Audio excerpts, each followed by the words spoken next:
전 세계에서 가장 바쁘고 가장 부유하며 어쩌면 가장 괴짜 같은 남자. 일론 머스크가 자신의 SNS에 아무런 설명도 없이 태극기 이모티콘 16개를 올렸을 때 여러분은 어떤 생각이 드셨나요? 일반적인 모집 공고일까요? 아니면 한국에 대한 갑작스러운 애정 공세일까요?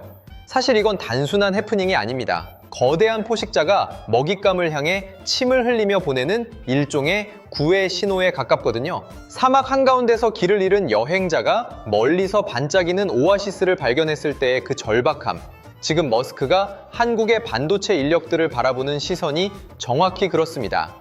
오늘 우리는 화성으로 가겠다는 이 남자가 왜 실리콘밸리의 똑똑한 천재들을 두고 굳이 1만 킬로미터 떨어진 한국의 엔지니어들에게 집착하는지 그 이면에 숨겨진 소름 돋는 전략을 파헤쳐 보려고 해요. 이 영상을 끝까지 보신다면 단순히 우리나라 기술이 좋다는 이야기가 아니라 전 세계 AI 패권 전쟁의 중심축이 어떻게 이동하고 있는지 아주 날카로운 인사이트를 얻어가실 수 있을 겁니다. 우리가 흔히 실리콘밸리 하면 떠오르는 이미지가 있죠. 자유로운 분위기, 세련된 오피스, 그리고 화면 가득 복잡한 코드를 적어 내려가는 천재 소프트웨어 엔지니어들 말이에요. 그런데 말이죠. 지금 머스크는 바로 그 세련된 이미지 때문에 골머리를 앓고 있습니다. 인공지능이 세상을 지배할 것처럼 떠들썩하지만 정작 그 AI를 구현할 몸체인 하드웨어 제조 분야에서 실리콘밸리는 지난 수십 년간 서서히 퇴화해 왔거든요. 다들 코딩은 잘하는데 정작 뜨거워진 칩을 어떻게 시킬지 0.1나노미터의 오차도 없이 어떻게 회로를 찍어낼지에 대해서는 입만 살아있는 상태가 된 거죠. 머스크가 테슬라 공장에 침대를 갖다 놓고 잠을 자며 제조 지옥을 외칠 때 실리콘밸리의 엔지니어들은 워라벨을 외치며 카페테리아에서 라떼를 마시고 있었습니다. 머스크 입장에서는 미치고 팔짝 뛸 노릇이었을 거예요. 생각해보세요. 아무리 멋진 자율주행 알고리즘을 만들면 뭐 합니까? 그걸 연산할 두뇌, 즉 반도체가 수율 문제로 불량이 나거나 열을 견디지 못하고 타버리면 그건 그냥 비싼 고철 덩어리에 불과하잖아요. 여기서 머스크는 깨달은 겁니다. 이제 코드의 시대가 아니라 다시 물리의 시대가 왔다는 것을요. 그리고 그 물리적인 한계를 돌파할 수 있는 유일한 인종들이 지구 반대편, 대한민국이라는 작은 나라에 모여 있다는 사실을 발견한 거죠. 여러분, 반도체 공정에 들어가는 기술자들의 숙련도가 어느 정도인지 아시나요? 이건 단순히 공부를 잘한다고 되는 영역이 아닙니다. 수천 개의 공정을 머릿속에 집어넣고 현장에서 발생하는 수만 가지 변수를 육감적으로 잡아내야 하는 그야말로 신의 영역에 가까운 집중력이 필요해요. 그런데 실리콘밸리의 엔지니어들은 이런 노가다에 가까운 정밀 제조를 견디지 못합니다. 그들은 더 깔끔하고 더 추상적인 소프트웨어의 세계로 도망쳐버렸거든요. 반면 한국은 어떻습니까?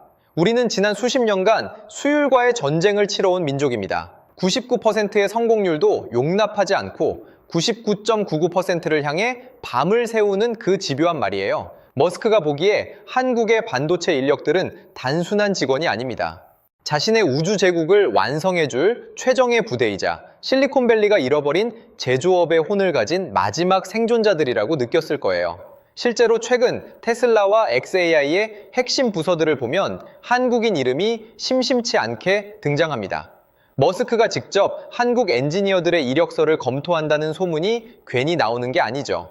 그는 지금 소프트웨어의 화려함에 가려져 있던 하드웨어의 중요성을 누구보다 먼저 간파했고 그 하드웨어의 정점에 있는 한국 인력들을 마치 진공청소기처럼 빨아들이고 있습니다. 그럼 여기서 질문을 하나 드려볼게요. 머스크가 왜 굳이 인력만 뽑아갈까요? 아예 삼성이나 하이닉스를 통째로 사고 싶어 하지는 않을까요? 하지만 머스크는 영리합니다. 거대한 조직을 관리하는 리스크보다 그 조직의 정수인 사람과 기술 DNA만 쏙 빼오는 게 훨씬 효율적이라는 걸 알고 있거든요. 이건 마치 맛집의 비법 소스를 얻기 위해 식당 전체를 인수하는 대신 그 소스를 만드는 주방장을 스카우트하는 것과 같습니다. 머스크가 단순히 한국 사람들의 성실함에 반해서 태극기를 올렸다고 생각한다면 그건 이 남자의 치밀한 계산을 너무 과소평가하는 겁니다. 그가 지금 가장 목말라 하는 건 인공지능의 뇌를 구성하는 가장 핵심적인 부품, 바로 HBM이라 불리는 고대역폭 메모리예요. 이름부터 어렵게 느껴지시겠지만 아주 쉽게 비유해 볼까요? 여러분의 컴퓨터가 아주 똑똑한 교수님이라고 칩시다. 그런데 이 교수님이 공부할 책들이 들어있는 서재가 저 멀리 옆집에 있어요. 아무리 똑똑해도 책 한 권 가져오는데 1시간이 걸린다면 그 지능을 제대로 발휘할 수 없겠죠? HBM은 그 서재를 교수님의 책상 바로 아예 책상 위에 쌓아두는 기술입니다. 정보가 이동하는 통로를 수천 개로 늘려서 데이터가 병목 현상 없이 들이닥치게 만드는 거죠. 그런데 이 HBM이라는 물건이 정말 고약합니다. 일반적인 반도체처럼 평면으로 찍어내는 게 아니라 아파트처럼 수직으로 층층이 쌓아야 하거든요. 그것도 아주 얇은 구멍을 수천 개 뚫어서 위아래를 연결해야 합니다. 조금만 틀어져도 칩 전체가 쓰레기가 되어버려요. 전 세계에서 이 말도 안 되는 난이도의 공정을 성공시킨 곳이 어디인지 아시나요? 맞습니다. 바로 한국의 삼성전자와 SK하이닉스예요. 머스크는 지금 자신의 XAI 슈퍼컴퓨터를 구동하기 위해 엔비디아의 칩을 수만 개씩 사들이고 있지만 정작 그 칩의 성능을 100% 끌어올려줄 파트너는 한국인들이라는 걸 뼈저리게 느끼고 있는 겁니다. 실리콘밸리의 천재들이 화이트보드에 멋진 수식을 적고 있을 때 한국의 엔지니어들은 방진복을 입고 현미경 속에서 먼지 한 톨같이 싸우며 수율을 1폰트라도 올리기 위해 피를 말리는 시간을 보냈어요. 머스크는 바로 그 현장의 처절함을 사고 싶은 거예요. 그는 입버릇처럼 하드코어를 외칩니다. 주당 80시간 근무는 기본이고 사무실에서 먹고 자며 문제를 해결하는 사람들 말이죠. 그런데 미국에서는 이런 인재를 찾기가 점점 하늘의 별 따기가 되어가고 있어요. 하지만 한국의 엔지니어들은 다릅니다.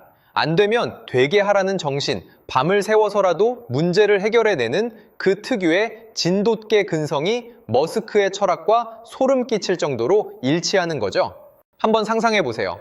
일론 머스크가 새벽 3시에 테슬라 공장을 돌다가 갑자기 아이디어가 떠올라 엔지니어에게 전화를 걸었습니다. 지금 당장 이 설계를 바꿔야겠어. 가능해? 라고 물었을 때 그건 내 업무 범위가 아니야 라거나 내일 출근해서 논의하자 라고 답하는 엔지니어를 머스크가 견딜 수 있을까요? 절대 아닙니다. 머스크가 원하는 대답은 지금 바로 공장에 들어가서 확인해 보겠습니다. 예요. 그리고 이런 대답을 가장 기꺼이 그리고 가장 완벽하게 해낼 수 있는 사람들이 바로 한국의 반도체 인재들이라는 걸 그는 이미 수많은 경험을 통해 학습해버린 겁니다. 이건 단순히 노동력을 착취하겠다는 뜻이 아니에요. 머스크는 속도가 곧 생존인 전장에 서 있습니다. 경쟁자들이 걸어갈 때 그는 뛰어야 하고 경쟁자들이 뛸 때 그는 날아야 하죠. 그 비행을 가능하게 하는 엔진이 바로 한국의 제조 기술력인 겁니다. 미국의 엔지니어링이 0에서 1을 만드는 아이디어의 영역이라면 한국의 엔지니어링은 그 이하를 100으로 그리고 7000진으로 복제해내는 완벽한 구현의 영역에 가깝습니다. 특히 머스크가 공을 들이는 옵티머스 로봇을 보면 소름이 돋을 정도예요. 로봇의 관절 하나하나, 시각 센서 하나하나에 들어가는 반도체는 우리가 흔히 쓰는 PC용과는 차원이 다릅니다. 극심한 온도 변화를 견뎌야 하고 전력 효율은 극단적으로 높아야 하며 크기는 손톱보다 작아야 하죠. 이런 극한의 반도체를 설계하고 양산할 수 있는 인력. 실리콘밸리 구석구석을 뒤져봐도 결국 끝에는 한국인 전문가들의 이름이 나옵니다. 머스크가 X에 올린 16개의 태극기는 어쩌면 제발 나랑 같이 일하자 라는 간절한 SOS 신호였을지도 모른다는 생각이 들지 않나요? 최근 텍사스 기가팩토리 근처에 한국인 엔지니어들을 위한 커뮤니티가 급격히 커지고 있다는 사실은 시사하는 바가 큽니다. 머스크는 단순히 사람을 데려오는 것에 그치지 않고 한국 특유의 반도체 생태계 자체를 미국 땅에 이식하려 하고 있어요. 삼성이 평택에 지은 거대한 반도체 클러스터의 그 효율성, 그 긴장감 넘치는 분위기를 통째로 가져오고 싶어 하는 겁니다. 만약 여러분이 머스크라면 실리콘밸리의 비싼 몸값만 자랑하는 먹물 엔지니어들을 쓰겠습니까? 아니면 세계 최고의 수율을 자랑하는 한국의 베테랑들을 쓰겠습니까? 답은 이미 정해져 있는 거죠. 여기서 우리는 아주 냉정한 현실을 직시해야 합니다. 머스크의 이런 인재 싹쓸이가 우리에게는 기회일까요? 아니면 위기일까요? 우리나라를 먹여 살리는 핵심 인재들이 해외로 빠져나가는 건 분명 뼈 아픈 일입니다. 하지만 반대로 생각해보면 전 세계 기술 패권을 쥐고 흔드는 머스크라는 인물이 한국 없이는 아무것도 할 수 없다는 사실을 공표한 셈이기도 하거든요. 이건 단순한 취업의 문제가 아니라 대한민국이 전 세계 AI 하드웨어의 표준이 되어가고 있다는 증거이기도 합니다. 머스크는 지금 테슬라의 자율주행용 칩인 FSD부터 XAI의 서버용 칩, 심지어 스페이스X의 위성통신용 반도체까지 모두 한국의 기술진과 협력하거나 그들을 영입해 해결하려 하고 있어요.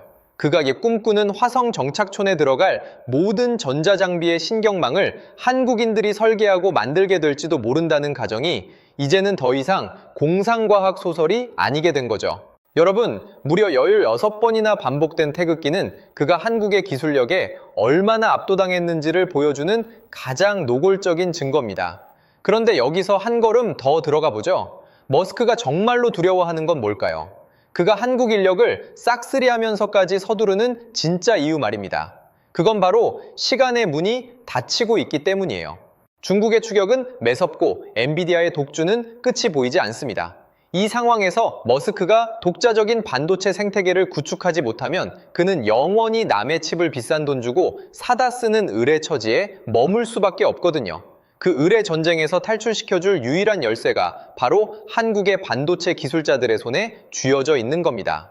머스크가 한국의 엔지니어를 만나면 가장 먼저 묻는 말이 뭔지 아세요? 어떻게 하면 더 빨리, 더 싸게, 더 많이 만들 수 있는가입니다. 이건 실리콘밸리에서는 금기시되는 질문일 수도 있어요. 그들은 창의성을 해친다고 생각하니까요. 하지만 한국인들에게 이 질문은 일상입니다. 우리는 이미 정해진 목표를 향해 최단 거리로 달리는 법을 유전자 수준에서 알고 있거든요. 머스크는 그 효율성에 중독된 겁니다. 그렇다면 머스크의 이 거대한 채용 작전이 완성된 후의 세상은 어떤 모습일까요? 아마도 우리가 타는 테슬라 자동차 안에는 삼성의 DNA를 가진 칩이 박혀 있고 그 칩을 설계한 사람은 한국의 대학교를 나온 엔지니어일 겁니다. 그리고 그 차가 스스로 움직이며 사고를 피하는 그 순간순간의 판단 역시 한국의 밤샘 문화가 만들어낸 정교한 수율의 결과물일 가능성이 높아요. 우리가 모르는 사이에 일론 머스크의 제국은 이미 한국인들의 지식과 땀으로 채워지고 있는 셈입니다. 머스크는 이제 단순한 기업가를 넘어 인류의 진화를 설계하는 인물로 평가받기도 하죠. 그런데 그 진화의 설계도 밑바닥에 K반도체라는 글자가 선명하게 새겨지고 있다는 건 정말 가슴 벅차면서도 한편으로는 무거운 책임감이 느껴지는 일입니다. 과연 우리는 이 인재 쟁탈전에서 어떤 전략을 세워야 할까요? 머스크에게 우리나라의 보물 같은 인재들을 다 내어주고 로열티만 받아야 할까요? 아니면 그를 한국으로 불러들여 더 큰 판을 짜야 할까요? 사실 머스크는 이미 답을 알고 있을지도 모릅니다. 그가 굳이 한국 공장을 언급하고 한국 정치인들을 만나고 SNS에 태극기를 도배하는 모든 행위가 결국은 한국이라는 플랫폼 자체를 자신의 생태계 안으로 끌어들이기 위한 고도의 심리전이니까요. 그는 한국을 단순한 부품 공급처가 아니라 자신의 꿈을 현실로 만들어줄 거대한 공작소로 보고 있는 겁니다. 이 공작소의 문을 열 수 있는 유치권자가 바로 우리 엔지니어들이라는 사실이 지금 이 글로벌 기술 전쟁의 가장 핵심적인 포인트죠. 자, 이제 머스크의 시선은 더 먼 곳을 향하고 있습니다. 단순히 칩 하나 만드는 수준을 넘어 인간의 뇌와 컴퓨터를 연결하는 뉴럴링크카 프로젝트에도 한국의 미세 공정 기술이 필수적으로 들어갈 수밖에 없거든요. 사람의 뇌세포보다 얇은 전극을 삽입하고 거기서 나오는 방대한 데이터를 실시간으로 처리하는 기술.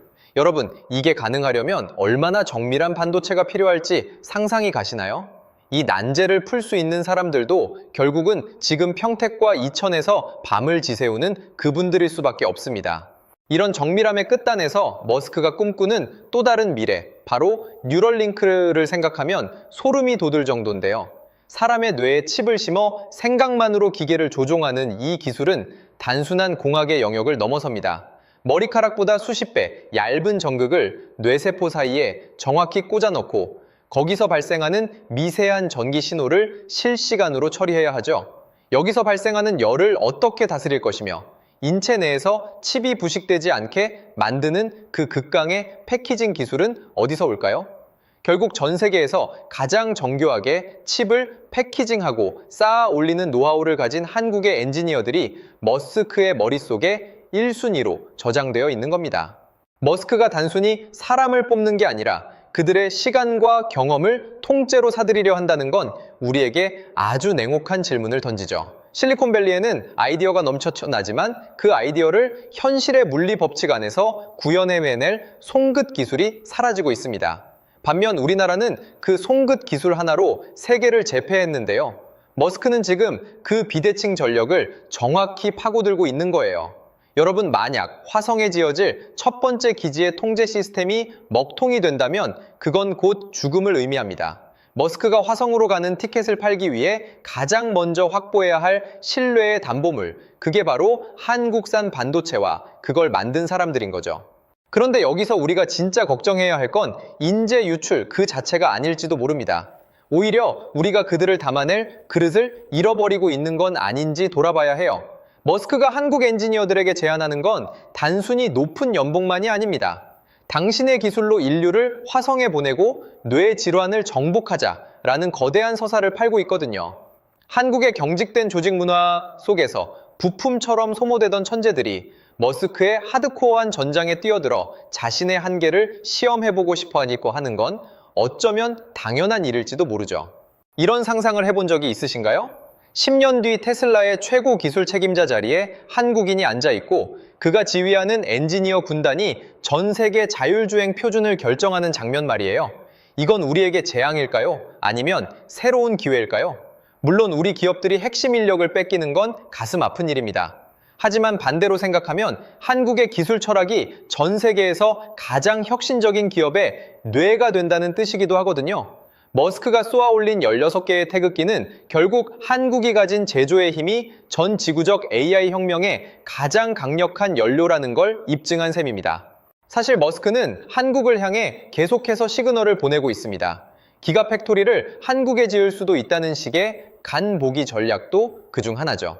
그는 한국이라는 나라 전체를 하나의 거대한 반도체 연구소이자 정밀 제조 공장으로 활용하고 싶어 합니다. 그가 원하는 건 단순히 삼성의 칩을 사오는 수준이 아니라 삼성의 그 지독한 완벽주의와 하이닉스의 유연한 기술 대응력을 테슬라와 xAI라는 유전자 속에 완전히 녹여내는 것이니까요. 결국 이 거대한 인재 쟁탈전의 끝에서 우리는 어떤 포지션을 취해야 할까요? 머스크가 우리 인재들을 싹쓸이해가는 걸 지켜만 봐야 할까요? 아니면 우리 스스로가 머스크 같은 혁신가들이 뛰어놀 수 있는 더 매력적인 놀이터를 만들어야 할까요? 머스크는 이미 주사위를 던졌습니다. 그는 실리콘밸리의 나태함을 버리고 한국의 치열함을 선택했어요. 그리고 그 선택의 결과는 아마도 몇 년 안에 우리가 타고 다닐 자동차와 우리가 사용할 AI 기기들을 통해 증명될 겁니다. 여러분은 어떻게 생각하시나요? 일론 머스크가 태극기 16개를 올리며 보낸 그 뜨거운 구애의 메시지, 그건 우리 기술의 승리일까요? 아니면 위기의 시작일까요? 만약 여러분이 세계 최고의 반도체 설계 능력을 갖춘 엔지니어라면 여러분은 한국의 대기업에 남아 K반도체의 수성을 지키시겠습니까? 아니면 머스크의 손을 잡고 화성으로 가는 칩을 설계하러 떠나시겠습니까? 이 치열한 기술 패권 전쟁의 한복판에서 여러분의 선택이 궁금합니다. 댓글로 여러분의 날카로운 인사이트를 남겨주세요. 저희는 여러분의 의견을 바탕으로 다음번엔 더 깊이 있는 분석으로 돌아오겠습니다.